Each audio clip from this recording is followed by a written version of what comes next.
椰汁界的钉子户，椰树牌凭什么垄断市场36年，无人能撼动呢？它没好看的包装，不搞高端定位，广告还被网友吐槽土得掉渣，爱擦边。但就是这个非主流品牌，在椰汁赛道横冲直撞36年。巅峰时，它占全国椰汁市场80%份额，现在就算降了点，也还有30%左右，能甩对手几条街。第二名特种兵才7%，第三名欢乐家仅5%，差距大到让人怀疑这行业被它垄断了。同样是饮料，有的火3-5年就没影，有的靠网红营销，火一阵就凉。就连可乐、雪碧都得不停推新品讨好年轻人，偏偏椰树却能垄断椰汁市场几十年，让大家一想到椰汁就想到它，这颗海南黑金刚到底凭啥这么横呢？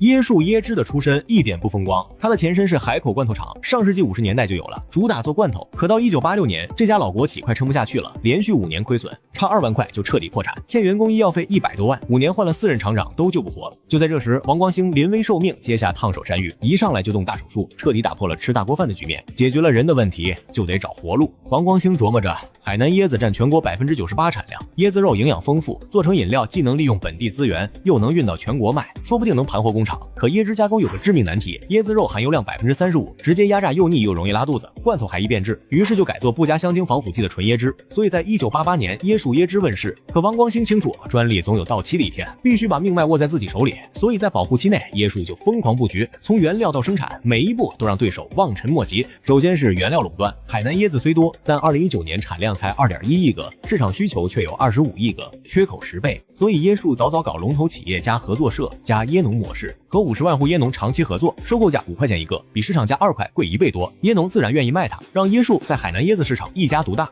海南椰子不够用，椰树就把目光投向海外，80%椰子从印度尼西亚等国进口。其次是生产垄断，椰树早就实现全流程自动化，除了手工削皮保证新鲜，其他工序都靠机器。有2个8万吨规模车间，一个就投资3亿，每年花1200万更新设备，每小时能生产54000罐椰汁，年产量5.6亿公斤，规模全球顶尖。有人说椰树垄断是对手太弱，其实是它太强，把门槛抬得太高，就连娃哈哈、汇源这样的巨头想分一杯羹都惨败收场。椰汁市场分2大阵营，椰树所在的新鲜鲜榨高端阵营和椰浆调制的低端阵营，椰树在两边都碾压对手。娃哈哈曾推出生榨椰汁，请明星代言打广告，可核心技术和原料都比不过椰树，口感苦涩，保质期短，成本高，一瓶卖7块，比椰树贵，最后只能在小众渠道销售。汇源椰汁用椰浆调制，口感浑浊，椰香味淡，虽便宜但品质差，只能走低端路线，没法竞争。那些区域性小品牌，比如椰牛、椰彩，用椰浆调椰汁，3块一瓶，主打下沉市场，可椰树才贵1-2块，品质却好太多，大家自然选椰树。而且椰树渠道太广，从1线城市超市到偏远小县城小卖部都有，小品牌只能在本地买，还得偷工减料压成本，最后陷入低价低质的死循环。